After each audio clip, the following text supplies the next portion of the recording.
నేను అనుకుంటాను, నేను ఆరోగ్యంగా ఉన్నాను, రోజు ఎక్సర్సైజ్ చేస్తుంటాను, యాక్టివ్గా వెళ్తుంటాను, చాలా హెల్దీ తిండి తింటుంటాను, ఫైబర్ ఫుడ్ తింటుంటాను, అన్ని బ్యాలెన్స్ ఫుడ్ తింటుంటాను, నాకు న్యూట్రిషనిస్ట్ ఉంటాడు, అన్నీ ఉంటాను, నాకే జబ్బు రాదు, నాకెందుకు రాని ఒక భావంతో నేను ఉంటాను. ఎందుకంటే మాకు హెల్దీగా ఉండటం అనేది, హెల్దీగా లీడ్ చేయడం అనేది, నాకు ఏ బ్యాడ్ హ్యాబిట్స్ లేవు.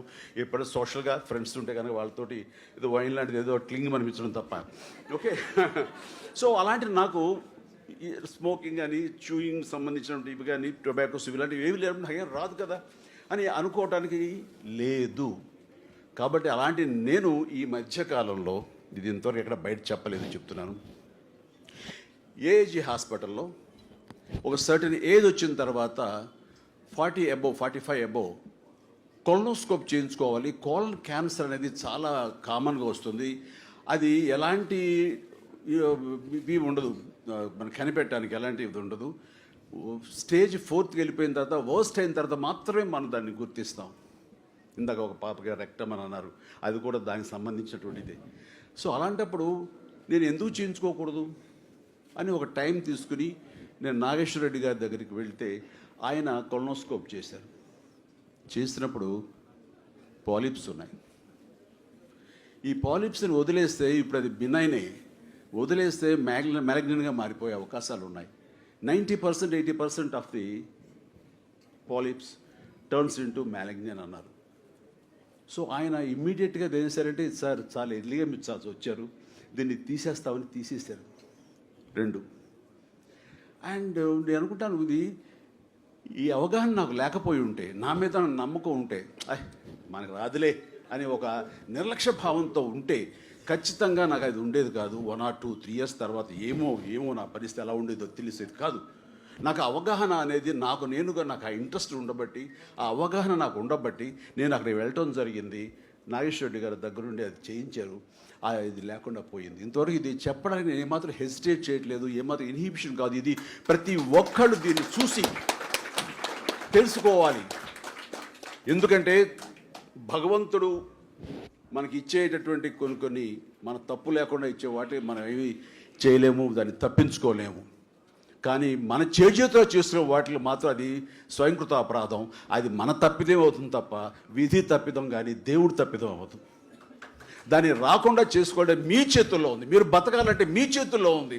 కాబట్టి ఇంత అద్భుతమైన జీవితాన్ని మనం కేర్లెస్గా, నిర్లక్ష్యంతో, మనకేం కాదులేనే ధోరణితో మీరు చేస్తే కనుక మీ చావును మీరు కొని తెచ్చుకున్నట్లే అవుతుంది. మీ చావు మీతో అయిపోయింది అనుకోండి, ఏం బాధ లేదు. కానీ ఒక కుటుంబాన్ని మీరు విషాదాలను ముంచేస్తారు. మిమ్మల్ని నమ్ముకున్న వాళ్ళని, మీ బిడ్డల్ని, మీ తల్లిదండ్రుల్ని ఎంతమందిని విషాదానికి గురి చేస్తారు. ఇది న్యాయమా?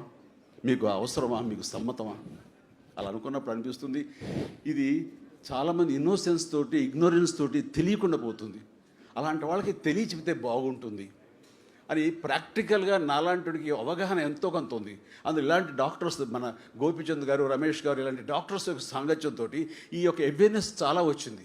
నేను అందుకనే మన డాక్టర్ అని అడిగాను ఇందాక, ఏదో బోన్ మ్యారో గురించి మాట్లాడుతుంటే టీ సెల్స్ గురించిను, అలాగే స్టెమ్ సెల్స్ గురించి, బి సెల్స్ గురించి మాట్లాడుతూ ఏదో వచ్చాను, నాకు తెలిసిన క్వశ్చన్ వేస్తాను. ఆయన ఒక్క నిమిషం ఆగిపోయారు, సమాధానం చెప్పాలి, ఏమైనా తప్పు క్వశ్చన్ వేస్తానని. అలా మీకు ఇంత అవగాహన ఉందా అని అన్నాడు. ఏదో మీలాంటి వాళ్ళు సాంగత్యం అండి, మీలాంటి గంధం చెక్కలతోటి ఉన్నా కాబట్టి ఆ వాసన కొంచెం నాకు అంటుకుందని చెప్పేసి నేను చెప్పడం జరిగింది. ఎందుకంటే ఇది నాకు డెఫినెట్గా మనిషి మనకి హెల్తీగా ఉన్నంతకాలం, శారీరకంగా అన్ని సపోర్ట్ ఉన్నంతకాలం ఉంటామండి. కొంతకాలం తర్వాత బాడీ ఒక్కొక్క పార్ట్కి ఒక్కొక్క ఏజింగ్ ఉంటుంది. వాటి తర్వాత వాటి ఏజ్ని ఎక్స్టెండ్ చేసే పరిస్థితి మనమే కొని తెచ్చుకోవాలి. By doing exercise, by doing healthy habits, healthy food habits, ఇవన్నీ చేసుకుంటూ పోవాలి. అలా కాకుండా చాలామంది ఈ ఇండల్జ్ అయిపోతారు చెడు వ్యసనాలకి. అలాంటి వాళ్ళకి ఓరల్ క్యాన్సర్ వచ్చే అవకాశాలు ఉన్నాయి.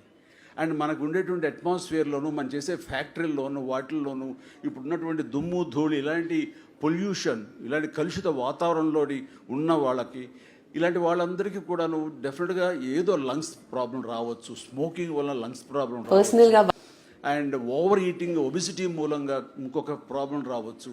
సో కేర్లెస్నెస్ మూలంగా ఎన్నెన్నో ప్రాబ్లమ్స్ రావచ్చు అండి. అందులో ముఖ్యంగా ఆడవాళ్ళకి మ్యామోగ్రామ్ సో ఇక్కడ రొమ్ము క్యాన్సర్ వచ్చే అవకాశాలు ఉంటాయి, లంగ్ క్యాన్సర్ వచ్చే అవకాశాలు ఉంటాయి. అలాగే మగవాళ్ళకైతే కనుక ఈ బ్యాడ్ హ్యాబిట్స్ తోటి, స్మోకింగ్ తోటి, మన ఈ చిన్న చిన్న అవి చూ చేయడంతో, ఈ టొబాకో వీటితోటి ఓరల్ క్యాన్సర్ వచ్చే అవకాశాలు ఉంటాయి.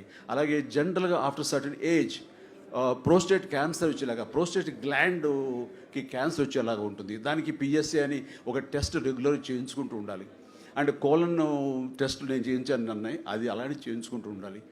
అండ్ ఇవి చేయించుకుంటూ ఉంటే డెఫినెట్లీ ఎప్పటికప్పుడు టెస్ట్ చేయించుకుంటూ బ్యాడ్ హ్యాబిట్స్కి దూరంగా ఉండగలిగితే ఖచ్చితంగా మనం వీటిని ముందస్తుగానే క్యాన్సర్ని నిర్మూలించలేం కానీ నివారించవచ్చు, వాటిని రాకుండా చేసుకోవచ్చు అటని. సో ఈ రోజున మన సెన్సస్ చూస్తే కనుక 2022 ఇండియాలో దాదాపుగా 19 లక్షల మంది కొత్తగా క్యాన్సర్ బారిన పడ్డారని తెలిసినప్పుడు షాక్ తిన్నాను. దాదాపుగా 2 మిలియన్ పీపుల్ గాట్ ఎఫెక్టెడ్ అండి. ఇది చాలా అలార్మింగ్గా ఉంది. ఇది కాకుండా ప్రతి సంవత్సరం 12% చొప్పున ఎన్హాన్స్ అయ్యే అవకాశాలు ఉన్నాయి because of our life styles, because of our food habits, because of our carelessness, almost ఎన్నో రకాలుగా ఉంది.